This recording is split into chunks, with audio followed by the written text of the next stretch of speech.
saya bisa pulang ke Indonesia. Saya membayangkan bertemu dengan ibu, bertemu dengan suami. Lu pada diem dulu. Halo Mas, aku hari ini pulang. Ini udah di jalan. Kamu pulang hari ini? Ibu, Tini sebentar lagi sampai di rumah. Ibu jangan ngomong macem-macem sama Tini ya.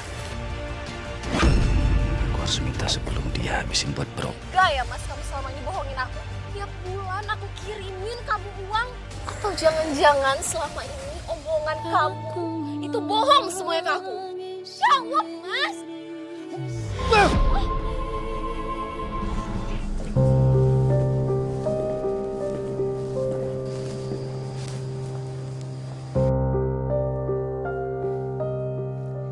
Mereka yang pernah menangis adalah mereka yang pernah berjuang. Air mata bukanlah pertanda kelemahan, tetapi air mata adalah bukti kisah hidup seseorang dalam perjuangan. Dan di balik setiap tetes air mata, ada kisah ketegaran yang belum terungkap. Apa kabar para perempuan hebat? Kembali kita bertemu dalam catatan hati perempuan. Sebuah tempat untuk berbagi kisah dan sebuah ruangan untuk menemukan ketegaran dalam setiap perjalanan perempuan. Dan kali ini kita akan mendengarkan kisah dari seorang perempuan yang pernah menjadi TKW di luar negeri dan kemudian kisah pernikahannya setelah kembali ke tanah air. Seperti apa kisahnya yang inspiratif? Langsung saja kita undang Mbak Tini.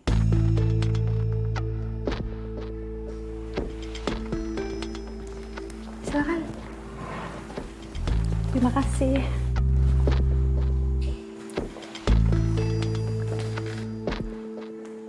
Halo Mbak Tini, apa kabar? Baik, Mbak. Silakan duduk Mbak. Gimana kabarnya Mbak Tini, sehat? Alhamdulillah baik, Mbak. Setelah melewati beberapa kejadian yang hampir merenggut nyawa saya,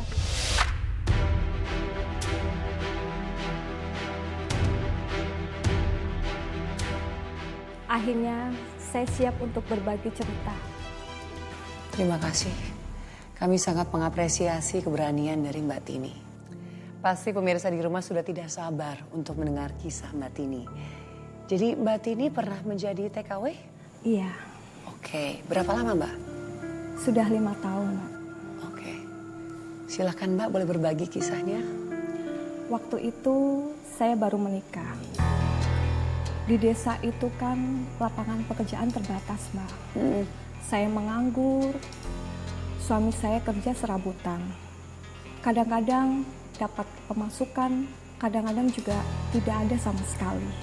Jadi alasan kamu menjadi seorang TKW itu karena alasan ekonomi? Iya, Mbak. Saya dan suami saya ingin menjadi lebih baik. Apalagi nanti kalau sudah punya anak. Saya tidak mau anak saya merasakan seperti yang dirasakan orang tuanya. Katanya gaji TKW itu lumayan. Bisa untuk nabung. Makanya saya tertarik. Bekerja selama 5 tahun mungkin bisa untuk punya modal usaha. Usaha apa Mbak? Rencana saya dan suami ingin mempunyai peternakan sapi, Mbak. Rencananya modal itu dari hasil saya sebagai TKW. Nah, kalau boleh tahu Mbak, pekerjaannya waktu itu sebagai apa ya di sana? Saya bekerja sebagai pembantu rumah tangga.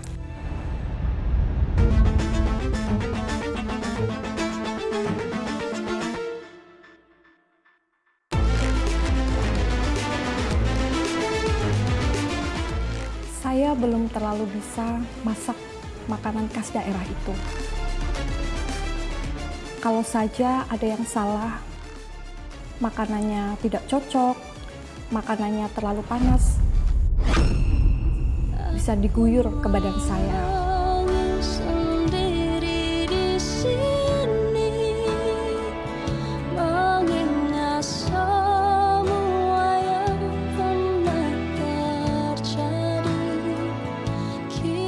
Saya sering kelupaan misahin baju sebelum dicuci, Mbak. Kalau sampai majikan saya tahu, pasti akan marah besar. Saya akan dipukul dengan baju yang masih basah. Saya capek sekali, Mbak. Saya sudah nggak kuat bekerja sebagai pembantu rumah tangga di negeri orang. Tapi saya harus semangat demi masa depan yang lebih baik. Hilang rasa cintaku pada kamu selamanya. Mbak diperlakukan kasar seperti itu, kenapa nggak pulang aja? Kan bisa mendapatkan pekerjaan di Indonesia. Nggak bisa, Mbak. Saya terikat kontrak. Jadi harus saya selesaikan. Kalau tidak, saya kena denda. Iya sih, tapi kan mungkin kamu bisa ganti pekerjaan, mencari majikan yang lebih baik. Nggak segampang itu, Mbak. Prosedurnya sangat ribet. Belum tentu saya dapat majikan baru. Satu-satunya jalan yaitu kabur. Tapi resikonya sangat besar. Bisa kena denda, bahkan bisa masuk penjara. Jadi kamu bertahan dan melalui itu semua. Iya, Mbak. Akhirnya kontrak saya selesai. Saya bisa pulang ke Indonesia.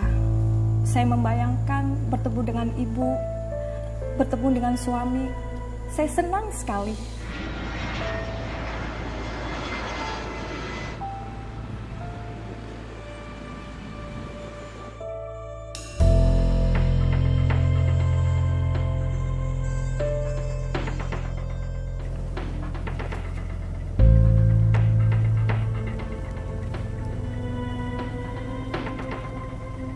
Ibu. Sarman.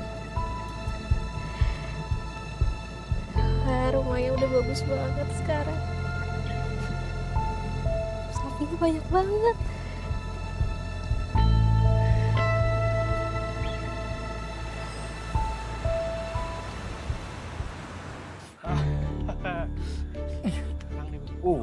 Dikit lagi.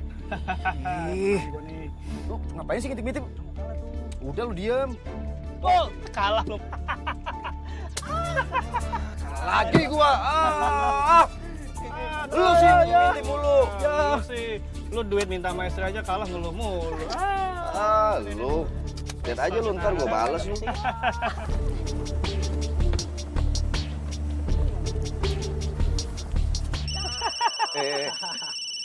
Lu pada diem dulu. Apa? Ini bini gua telepon lagi. Ya, bini nelpon. Takut aja bini. Wah, berisik lu.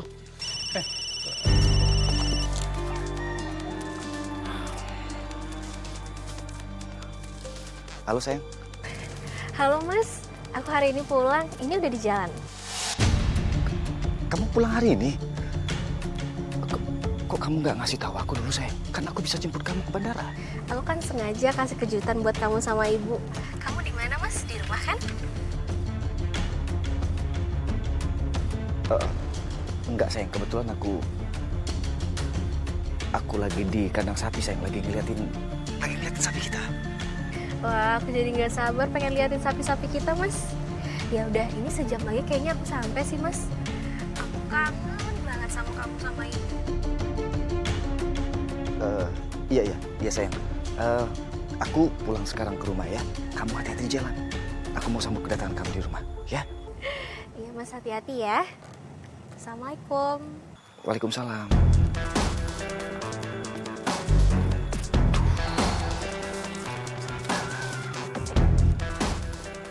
Sini. Apa-apaan nih? Udah kalah lu. Ntar dilanjutin. Gua bawa dulu ini. Ntar dilanjutin lagi. Lu udah kalah lu. Ntar dilanjutin. Ini nih kalau takut gini. Awas lu, balikin nanti lu. Kalah juga lu. Mana ibu mau dibawa? Ibu duduk sini. Ibu, Arman mau bilang, Tini sebentar lagi sampai di rumah. Iya. Tini. Tapi Arman minta sama ibu jangan ngomong macem-macem sama Tini ya. Iya, Arman. Iya.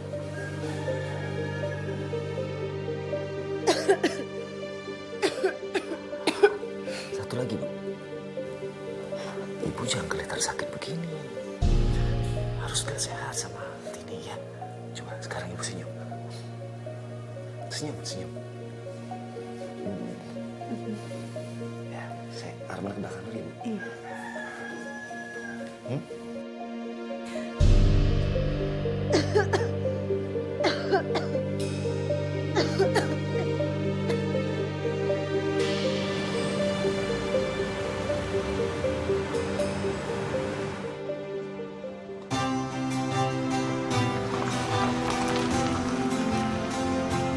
Makasih ya, Kak.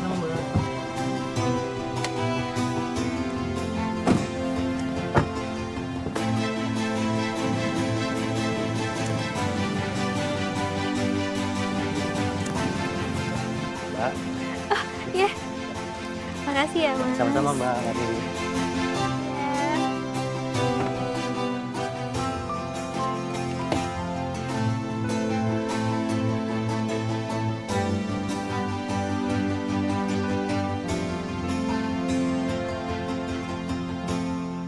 Saat saya pulang dari pekerja sebagai TKW, saya terkejut melihat rumah ternyata belum direnovasi.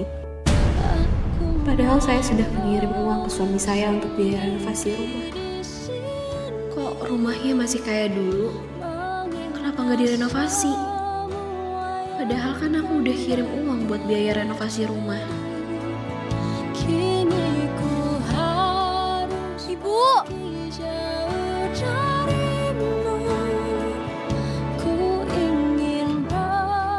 Assalamualaikum. Waalaikumsalam. Ibu. Tini?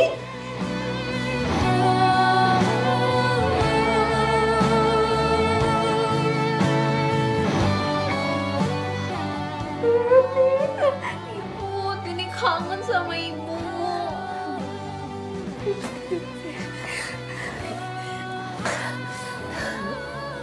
Sini. Ibu apa kabar? Alhamdulillah sehat. Kamu? Alhamdulillah sehat juga, Bu. Alhamdulillah. Bu, kok muka ibu kelihatan pucat?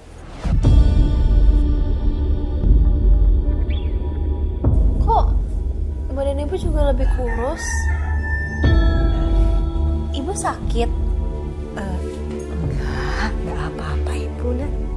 Ibu cuma kurang tidur aja. Kamu nggak usah khawatir. Terus terang, saya senang sekali. Akhirnya bisa ketemu ibu lagi.